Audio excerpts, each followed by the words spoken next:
शिर्डी नगरपंचायत सार्वत्रिक निवडणूक 2025 ही सुरू झाली आहे। खऱ्या अर्थाने शिर्डी शहरामध्ये 9 वर्षानंतर निवडणूक होते आणि निवडणुकीच्या धामधुमीमध्ये आम्ही एक छोटासा प्रयत्न केला आणि शिर्डी शहरामध्ये विरोध जिवंत असावा म्हणून पॅनल तयार केला। त्या पॅनलच्या माध्यमातून राष्ट्रीय काँग्रेस पक्षातर्फे नगराध्यक्षसह टोटल 12 उमेदवार उभे केले। पण या 12 उमेदवारांमध्ये काही उमेदवारांना काही लोक फोन करताय, धमकी देताय, अशा प्रकारचे आम्हाला उमेदवारांची सूचना आली।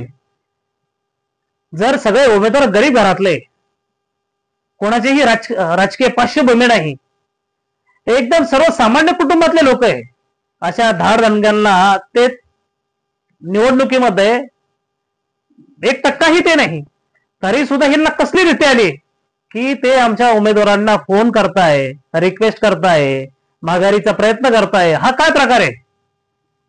लोकशाहीमध्ये प्रत्येकाला निवडणूक लढवण्याचा अधिकार दिलाय बाबासाहेब आंबेडकरांनी आणि तो हिरावण्याचा प्रयत्न सुरू झालेला आहे। म्हणून मी आपल्या चॅनलच्या माध्यमातून काही ठराविक लोकांना सांगू इच्छितो, ही निवडणूक होणार। आपण जेही षडयंत्र आखताय आणि षडयंत्राच्या माध्यमातून निवडणुकीमध्ये वेगवेगळे प्रलोभन असतील, धमक्या असतील, यांना आम्ही कुठल्याही प्रकारचे थारा देणार नाही, घाबरणार नाही।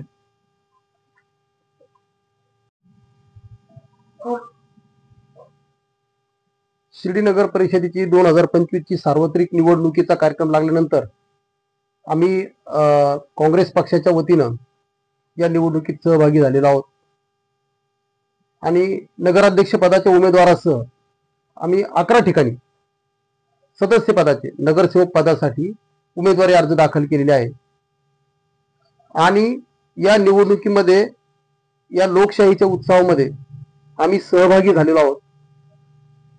आम्ही सहभाग घेतलेले सगळेचे सगळे उमेदवार हे तुम्ही जर पाहिलं, या ठिकाणी राजेंद्र बर्डे याची मिसेस सुनीता बर्डे ही उभी आहे, त्याच्या कुटुंबाला कुठलीही पार्श्वभूमी नाही राजकीय।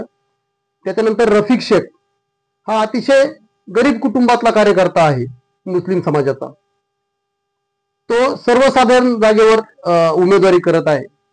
अमृतराव गायके हे ओबीसी पुरुष वॉर्ड क्रमांक 2 मध्ये उमेदवारी करत आहे, तेही गरीब कुटुंबातील आणि राजकीय पार्श्वभूमी नसलेलं ते कुटुंब आहे।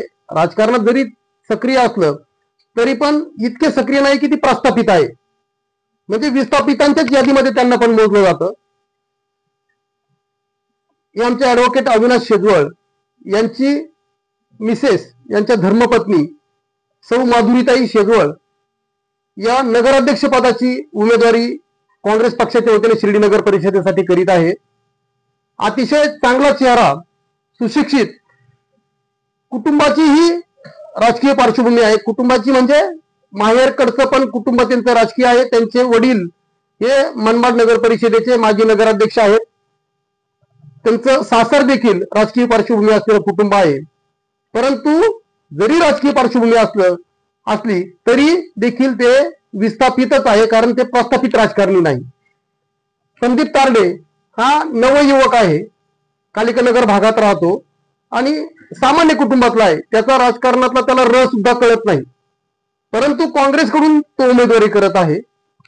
या ठिकाणी सूरज गायकवाड, राजकारणाची आवड आहे, परंतु राजकारणामध्ये येऊन काही लाभ मिळवायचा हा त्याचा हेतू नाही, सामाजिक काम करता यावं, सामाजिक काम करण्याची त्याची पहिल्यापासून आवड आहे, म्हणून त्याने त्या ठिकाणी उमेदवारी केलेली आहे वॉर्ड क्रमांक 6 मधून। आणि संदीप शेजवळ वॉर्ड क्रमांक 3 मधून एससी या जागेवर तो उमेदवारी करत आहे। संदीपची कौटुंबिक पार्श्वभूमी देखील राजकीय नाही। सौरभ हाडवळे हा अतिशय सामान्य कुटुंबातला, कुठलीही राजकीय पार्श्वभूमी त्याच्याही कुटुंबाला नाही।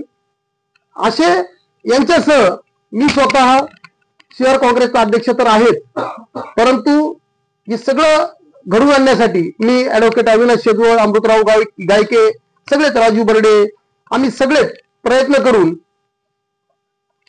11 सदस्य आणि 1 नगराध्यक्ष पदासाठी उमेदवार आम्ही या ठिकाणी तयार केले आणि हा आमचा काँग्रेसचा पॅनल आम्ही या ठिकाणी तयार केला। ही निवडणूक सुरू झाली, फॉर्म भरण्यापर्यंत आम्ही अतिशय पराकाष्ठा करून हे उमेदवार आम्ही या ठिकाणी उभे केले आणि आज ते आपल्या समोर सगळ्यांच्या समोर उभे आहेत. तुम्हाला अतिशयोक्ती वाटेल, अतिशय चांगले चांगले उमेदवार आमच्याकडे होते, परंतु फॉर्म भरण्याच्या वेळी त्यांनी आम्हाला असे कारण सांगितले, अर्थात त्यांची ती चूक नाहीये, त्यांनी आम्हाला असे कारण सांगितले, माझा धंदा आहे, आमच्या घरात कुणीतरी नोकरीला आहे, आमचं रस्त्यावर दुकान आहे. मग मी त्यांना म्हटलं, ह्या सगळ्या गोष्टींचा आणि उमेदवारी करण्याचा काय संबंध? आम्ही जर तुमच्यात आलो उमेदवारी केली तर आमच्या या सगळ्या गोष्टींना भविष्यात अडचण येऊ शकते. ही अडचण कोण करतं? इतका धाक कुणाचा आहे, या निमित्ताने हा प्रश्न उपस्थित झालेला आहे.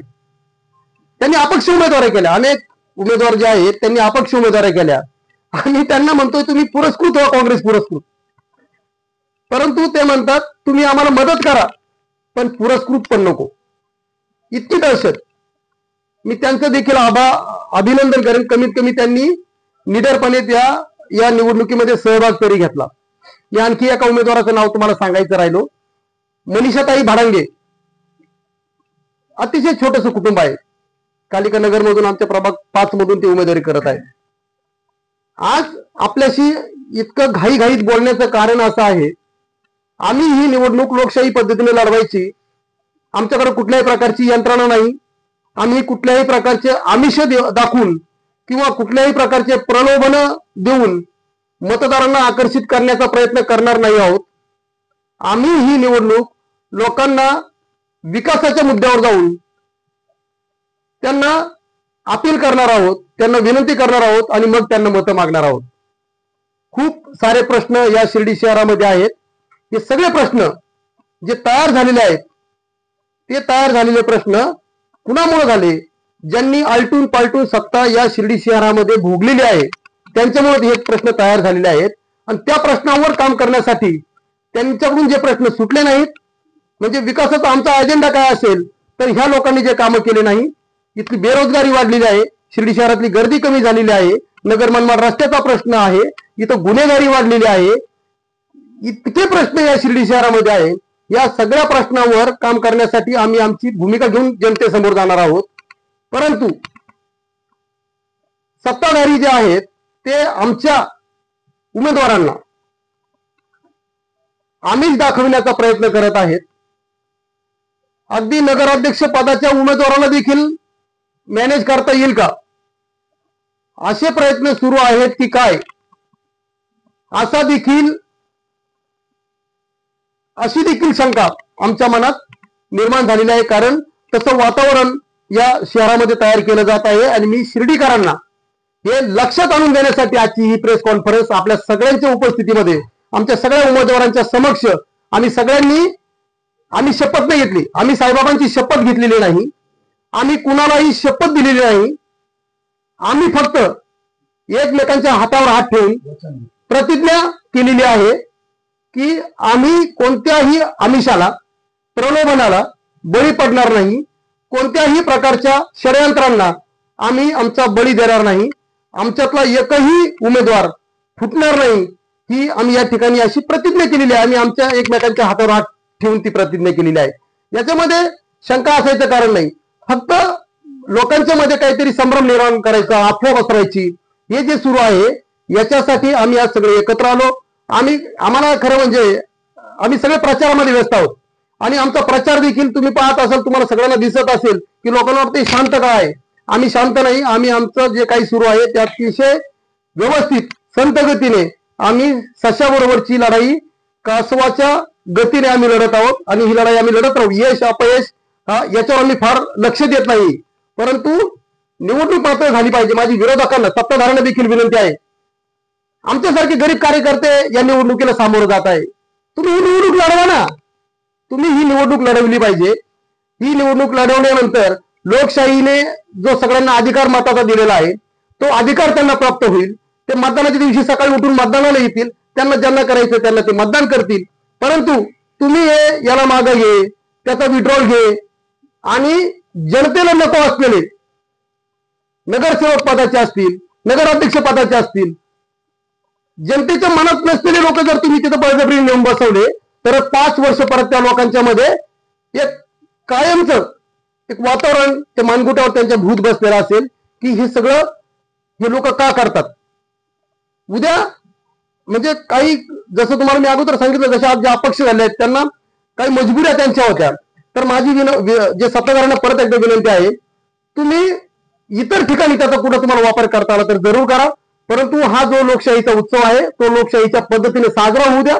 निवडणूक अतिशय चांगल्या पद्धतीने साजरी होऊ द्या आणि ही निवडणूक झाल्यानंतर जे काही निकाल येतील, मी तर म्हणतो तुम्ही आमचं डिपॉझिट जप्त करा. लढा ना तुम्ही लढायचं सोडून अडवायचा काय प्रयत्न करताय.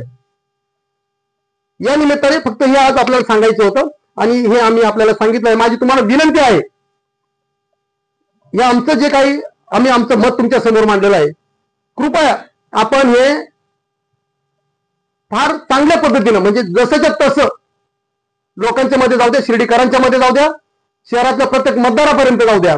तुमच्याकडून आल्यानंतर आम्ही आमच्या सगळ्या ग्रुप्समध्ये, आम्ही आमच्या सगळ्या संपर्कातल्या लोकांमध्ये, शिर्डी शहरातल्या शेवटच्या घटकांपर्यंत आम्ही ही बातमी घेऊन जाणार आहोत. तुमच्याकडून ती आली पाहिजे अशी अपेक्षा आहे.